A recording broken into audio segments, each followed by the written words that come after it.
You know, just to say hi. I hope everybody is doing alright. And thank you for the part that you all played in my life. Hello, everybody. Everybody, hello. How are you? Tell me, how do you do? Hi guys, it's your girl Gypsy back with another video. I hope you guys are having a wonderful week. So we're gonna be knocking two things out in this video today. As you can see, I need to get ready because I'm trying to beat out the sun setting right now because up north, apparently, you know, it seems like the day is done by like 4:30, 5 o'clock. So I'm trying to finish no later than 3:45. So what we're gonna do is we're gonna do a book review and a get ready with me at the same time because I need to knock this out.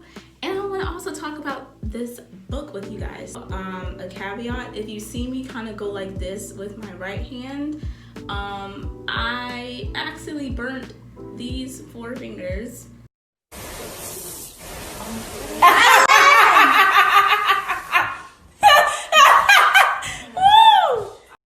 They hurt very badly. They're hurting right now as we speak, as in all 4 fingers have a burning sensation.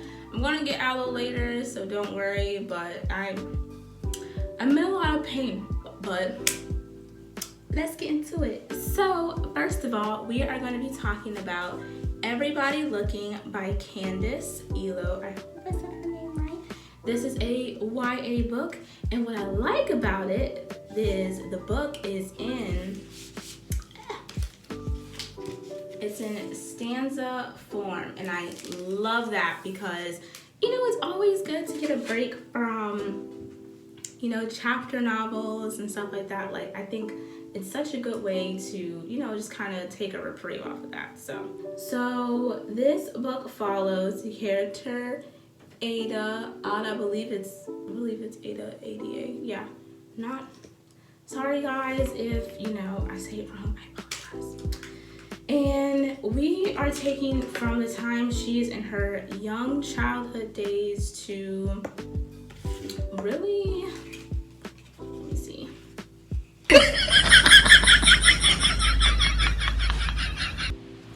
Ooh, y'all, this multitasking is a little harder than I thought. But yes, we are taking through her childhood up until her freshman year of college. She attends the Howard University. Ain't you? That's right. You know. Yeah, I know that part. I left out. We learned that Ada's childhood was riddled with a lot of uncertainty. She became fragile. You know, it was a lot of stuff she had to deal with, and that no child should have to deal with. So basically, the way her parents divorced was ugly. It was really ugly. And it's not really insinuated that much, but it seems like her mom has some mental issues because she can go from like 0 to 100 really quick. And no physical abuse or anything like that, thank God. But it just seems like her mom kind of deals with stuff like that. So we're shown that, you know, her mom has issues and her dad is, you know, this devout Christian who basically just disregards his daughter and doesn't really try to get to know her at all. Like, she wants to become a dancer. He's like, oh no, you're gonna be an accountant. You should be good with numbers. And I'm sure, especially culturally, because the character's also Nigerian. And I know from having international friends that's something that's very common where, you know, certain career paths are not supported as others, like in STEM or, you know, lawyer and stuff like that. So it kind of hit home for me because I actually wanted to be a dancer myself. I wanted to go to Juilliard. I wanted to be in the Albanelli Dance Company. Like, I had so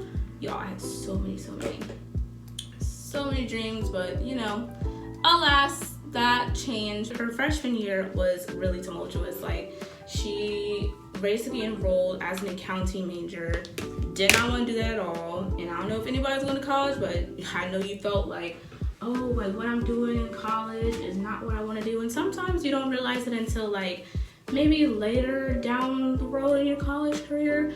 For Ada, she was like, nah, I really don't want to do this at all. And her head wasn't in it. She didn't really want to attend classes, and so she befriended a young woman who happened to be a dancer. She actually saw her in the dance studio, and then we come to know that she actually doesn't even attend the school. The girl actually just uses the studio and just basically sneaks on campus and just uses it for free. And you know what? Honestly, I don't blame her, because like, you gotta get it where you can get it, okay? And if the opportunity presents itself, take it, all right? So she started attending these dance classes, and she quickly realizes this is really what I want to do, and she really wants to do that. And she's taken out of her comfort zone. She's being pushed and pulled and stuff like that. And it kind of triggers like her childhood, which is why we keep going back and forth. I will say some trigger warnings. There is sexual assault, childhood trauma. I'll say like religious trauma. That is a thing. So those 3 things like definitely, really will affect you. I wouldn't read this book, but it doesn't go in depth. I will say that. She's pretty good about that, but you can still insinuate and stuff like that. But what I really just loved about this book is just how raw everything was, but not raw to the point where you couldn't take it, but just raw as in I truly felt this book on a spiritual, personal level. Like this book was for me, and it honestly had me realize, I was like, yo, I need to write my book, because some of the things that Ada was going through, like for one, how the boys were treating her, like she wasn't a person that was trying to get a boyfriend or trying to put herself out there like that. And the guy that was interested in her, who was a basketball player because she was an employee on the basketball team, was like, oh, that mouth gonna get you in trouble. And I wish somebody would tell me mouth gonna get me in trouble, because you don't want to listen because you cannot take the hard truth. Child, please. So I was rooting for Ada the whole story, let's be clear. It was just refreshing to see, a story that's about you. I mean, it's always refreshing to see a story about you. It can be a little tough, obviously, to get through it, because you might, personally be attached to it.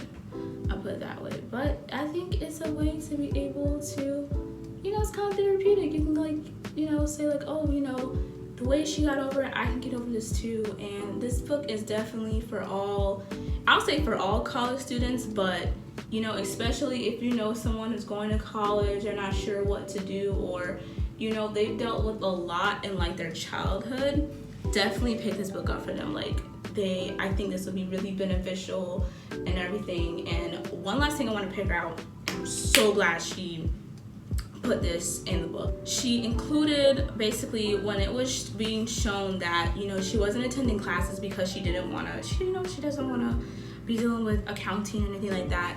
The professor pretty much like made her feel as if like she's incompetent and everything like that. And even her peers were like, oh, well, we had you study groups and you don't even come, like, why should I help you? And it's like, have you ever thought about maybe she's going through something? And it's like, obviously we're not asking people to be therapists or anything like that, but at least with the professor, it's like, ask, like, is there something going on? And it's like, I know as a professor your main job is to teach, but teachers are very influential. Like, there's been so many stories where people have been like, my teacher said I wouldn't be anything. My teacher, has said, or you have great teachers who, have just spoke like positivity over you and stuff like that, especially if you don't even get that from your personal home life.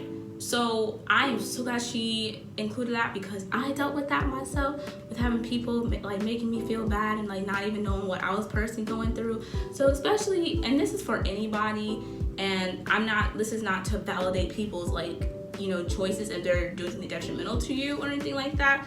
But if you can tell someone's kind of going through something, like, you know, be like, hey, is everything okay? If they don't open up, hey, that's on them, you know what I'm saying? But if it seems like there's something like going on and it's like, you know, really like they might be harming themselves, you know, take note of that, you know. But I hope you guys enjoyed this review.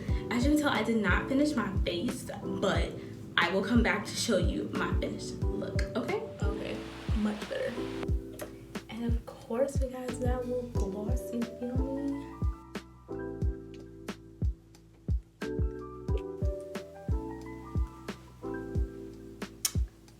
That's how you get ready with Gypsy.